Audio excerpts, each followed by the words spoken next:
کیا مولانا اشرف علی تھانوی نے اپنے نام کا کلمہ پڑھوایا ہے؟ انجینئر کہتا ہے یہ ان کا بنیادی عقیدہ ہے، لعنت اللہ علی الکاذبین، جھوٹ بولنے والوں پر اللہ کی لعنت۔ مولانا اشرف علی تھانوی صاحب رحمہ اللہ تعالیٰ نے کسی مقام پر بھی اپنے نام کا کلمہ نہیں پڑھوایا۔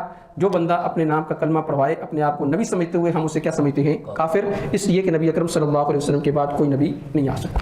باقی رہ گئی یہ بات کہ الامداد رسالے کے اندر ایک واقعہ نقل ہے جو خواب کا واقعہ اور ان کے مرید کا ہے کہ میں خواب ایسا دیکھا کہ میں خواب کے اندر پڑھ رہا ہوں لا الہ الا اللہ اشرف علی رسول اللہ۔ آپ مجھے یہ بتائیں کہ خواب اختیاری ہوتا ہے یا غیر اختیاری ہوتا ہے؟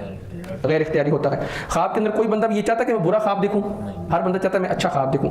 اگر خواب ان کو آ گیا تو ان کے اختیار میں نہیں تھا۔ اب حدیث مبارکہ میں آتا ہے کہ خواب کے اندر اگر کسی سے کوئی جرم ہو جائے تو وہ جرم نہیں ہے۔ اس کی مثال دے دیتا ہوں، خواب کے اندر اگر کوئی بندہ یہ دیکھے کہ میں نے کسی کے ساتھ زنا کر لیا، تو عام زندگی کے اندر زنا کرے تو شادی شدہ ہوگا تو کیا کیا جائے گا؟ سنسار کیا جائے گا، اور غیر شادی شدہ ہو تو اس کو کوڑے لگائے جائیں گے۔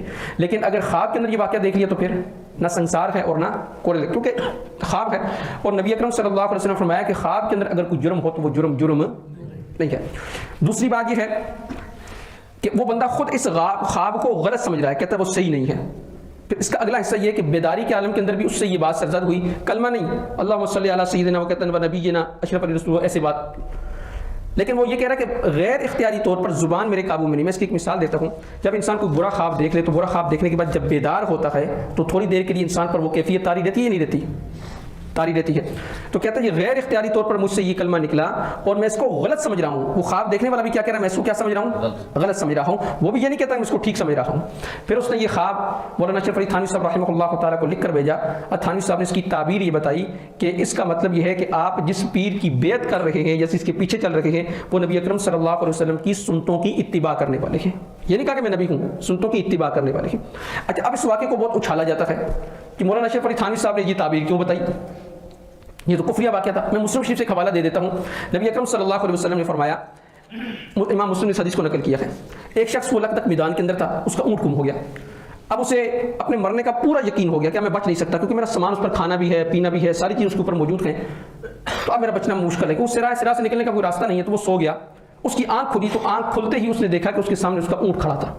اب وہ بندہ اتنا خوش ہوا کہ خوشی کی شدت کی وجہ سے اس کے منہ سے یہ نکلا، اللہم انت عبدی وانا ربک، اللہ تو میرا بندہ اور میں تیرا رب۔ حالانکہ کہنا کیا چاہیے تھا؟ اللہ تو میرا رب اور میں تیرا بندہ، لیکن خوشی کی وجہ سے اس کے منہ سے نکلا اللہم انت عبدی وانا ربک، جاگتے ہوئے نکلا۔ نبی اکرم صلی اللہ علیہ وسلم نے یہ نہیں فرمایا کہ تو کافر ہو گیا، کیونکہ غیر اختیاری طور پر اس کے منہ سے یہ کلمہ نکلا ہے۔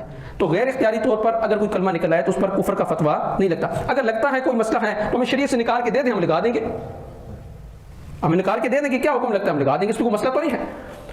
پھر کہا جاتا ہے جی حضرت تھانوی صاحب کو یہ تعبیر نہیں بتانی چاہیے تھی، انہیں کہنا چاہیے شیطانی وسوسہ ہے۔ پھر جماعت ثانی کے اندر جو رسالہ چھپا الامداد، اس کے اندر باقاعدہ حضرت تھانوی صاحب رحمہ اللہ تعالیٰ نے فرمایا بھائی مجھے اس تعبیر پر اصرار بھی نہیں ہے، یہ تعبیر غلط بھی ہو سکتی ہے، لیکن تعبیر کے غلط ہونے سے کوئی یہ نہیں کہہ سکتا کہ میں نے نبوت کا دعویٰ کیا ہے۔ تعبیر غلط ہے تو ہو سکتا ہے شیطانی وسوسہ ہو، دماغ میں کوئی خلل آنے کی وجہ سے وہ خواب دیکھ لیا ہو، لیکن مجھے الزام نہیں دیا جا سکتا کیونکہ میں تو نبی اکرم صلی اللہ علیہ وسلم کو آخری نبی سمجھتا ہوں۔ تو اس لیے یہ الزامات ہیں اور اس میں کچھ بات نہیں، حقیقت بالکل نہیں اس میں۔ جوید احمد غامدی کہتا ہے کہ درس نظامی کا نصاب میوزیم میں رکھ کر اس پر قبروں والا کتبہ لگا دینا چاہیے، کیا یہ درست ہے؟ اب میں یہاں تھوڑی سی سخت بات کر دوں تو پھر ہو سکتا ہے وہ ناراض ہو جائے۔ میرا تو دل کرتا ہے کہ غامدی کو خود چڑیا گھر کے اندر جمع کروا دینا چاہیے، وہ خود چڑیا گھر کے اندر جمع ہونے کی قابل ہے، اور ٹکٹ فری کر دینا چاہیے کہ باقی چیزوں پر ٹکٹ ہے لیکن غامدی صاحب پر کوئی ٹکٹ نہیں ہے۔ لیکن درس نظامی وہ نصاب ہے کہ جو قرآن و حدیث کو سمجھنے کے لیے علماء نے مرتب دیا، اور درس نظامی کو پڑھنے کے بعد بندہ کیا بنتا ہے؟ حضرت مفتی تقی عثمانی صاحب یہ درس نظامی پڑھ کے نکلے ہیں، ڈاکٹر شیر علی شاہ صاحب، ڈاکٹر سلیم اللہ خان صاحب، ڈاکٹر عبدالرزاق سکندر صاحب، یہ بڑے بڑے جو اولیاء علماء جو آپ کو نظر آ رہے ہیں یہ اس درس نظامی کی برکت سے، اور خانگاہوں کے اندر جو علماء اللہ اللہ کی ضربیں لگا رہے ہیں وہ بھی اس درس نظامی کی برکت سے۔ اور جو فرسودہ نظام، وہ جو لبرل لوگ، مغربی تہذیب یافتہ، ان کا جو نظام ہے اس سے یہ جوید غامدی جیسے لوگ پیدا ہوتے ہیں جن کے چہرے پر داڑھی کا نام و نشان نہیں ہوتا اور لبرل ذہن قسم کے لوگ ہوتے ہیں۔ اب یہ کہ میں پچھلے دنوں میں گفتگو سن رہا تھا مفتی یاسر ندیم الواجدی کی، یا مفتی ندیم یاسر یا یاسر ندیم کچھ نام ان کا، الواجدی نا، انہوں نے غامدی کے شاگرد کو وہ دھول چٹائی ہے کہ اس کو نانی کا دودھ یاد کروا دیا ہے۔ تو یہ فرق ہے کہ یہ انہوں نے درس نظامی پڑھا ہوا تھا اور وہ مغربی تہذیب یافتہ اور غامدی والا علم پڑھا ہوا تھا۔ اگر درس نظامی اتنے فرسودہ نظام تھا تو پھر ان کے شاگرد کا اتنا برا حال کیوں کیا؟ اور غامدی صاحب یہ سمجھتے ہیں کہ یہ فرسودہ نظام ہے تو خود کسی عالم دین کے سامنے بیٹھیں تو پتہ چل جائے گا فرسودہ نظام ہے یا نہیں۔ تو میرے خیال میں یہ جملہ میں نے کہہ دیا ان کو چڑیا گھر کے اندر جمع کروا دینا چاہیے، وہ بہتر ہے بغیر ٹکٹ کے میرے خیال میں۔ فاتح جہلم حنیف قریشی اور مفتی طارق مسعود صاحب کا فائنل کب کروائیں گے؟ بھائی فاتح جہلم 2 تو نہیں ہے، فاتح جہلم تو کافی زیادہ ہیں. یحییٰ نور پوری صاحب بھی ہیں، مفتی طارق مسعود صاحب بھی ہیں، حنیف قریشی صاحب بھی ہیں، پھر میں بھی شامل ہوں، ڈاکٹر زبیر صاحب بھی ہیں، وہ مفتی عتیق الرحمن الوی صاحب بھی ہیں، راشد رضوی صاحب بھی ہیں، بہت سارے ہیں. یہ ٹورنامنٹ بن جائے گا پورا، تو پورا ٹورنامنٹ کھیل لینا چاہیے پھر اس کا مطلب ہے. تو اصل میں فاتح جہلم نہیں بلکہ فیصلہ تو ہو چکا ہے.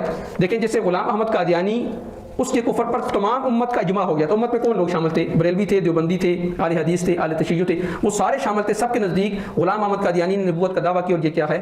کافر ہے. اسی طرح اس کے گمراہ ہونے پر بھی تمام مکاتب فکر جمع ہو چکے ہیں اور سب کا اجماع ہے کہ یہ کیا ہے؟ یہ گمراہ آدمی ہے.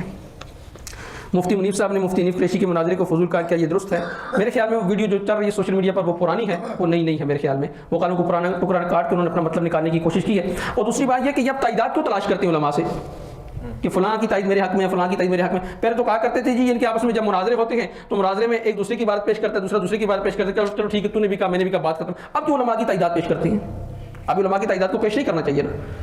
تو یہ اس وقت انسان کرتا ہے جب وہ کھسیانی بلی کھمبا نوچے. وہ ان کا حال تو یہ نہ نومن تیل ہوگا نہ رادہ نہ چکی. اللہ تعالیٰ ہمیں قرآن و حدیث کو سمجھنے کی توفیق نصیب فرمائے.